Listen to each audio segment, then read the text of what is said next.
سامعین کرام، دنیا کے اندر ایک انسان غلط کام کرتا ہے تو اسے گرفتار کر کے جیل میں ڈالا جاتا ہے، اور یہ بات آپ جانتے ہیں کہ انسان جیل کے اندر اپنا عام لباس نہیں پہن سکتا، قیدیوں کا ایک الگ لباس ہوتا ہے۔ تو سوال یہ ہے کہ جہنم بھی قید خانہ ہے، تو جہنمیوں کے لیے، دوزخیوں کے لیے کیا کوئی الگ سے لباس ہوگا کہ نہیں ہوگا؟ آئیے قرآن سے پوچھتے ہیں۔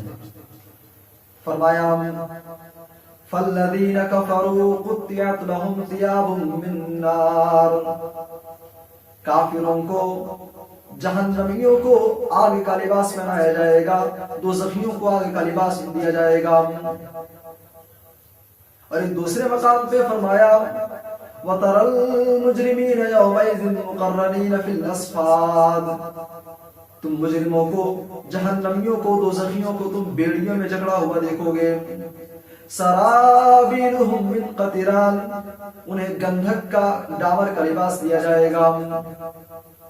اور فرمایا لَهُم مِّن جَهَنَّمَ مِهَادٌ وَمِن فَوْقِهِمْ غَوَاشٍ، جہنمیوں کو اوڑھنے کے لیے جو چادر دی جائے گی وہ بھی آگ کی ہوگی، بچھانے کے لیے بچھونا دیا جائے گا وہ بھی آگ کا ہوگا۔ لَهُم مِّن فَوْقِهِمْ ظُلَلٌ مِّنَ النَّارِ وَمِن تَحْتِهِمْ ظُلَلٌ، جہنمیوں کو جس کمرے کے اندر رکھا جائے گا اس کے فرش بھی آگ کی ہوگی، چھت بھی آگ کا ہوگا۔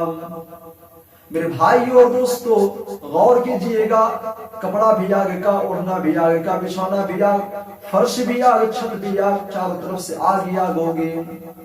اور آگ بھی کیسی ہوگی؟ متفق علیہ روایت ہے، اللہ کے رسول صلی اللہ علیہ وسلم نے فرمایا نارکم جزء من 70 جزءا من نار جہنم، اے میرے صحابہ، جو آگ تم اپنے گھروں میں جلاتے ہو یہ جہنم کے 70 حصوں میں سے ایک حصہ ہے۔ صحابہ کرام نے کہا اللہ کے حبیب ان کانت لکافیہ، جلانے کے لیے یہی آگ کافی تھی۔ آپ نے فرمایا فضلت علیہن ب69 جزءا، لیکن اے میرے صحابہ جہنم کی آگ دنیا کی آگ سے 69 گنا بڑھ کر کے ہے، کلھا مثل حرھا، اور اس کے ہر حصے میں اتنی ہی گرمی ہے۔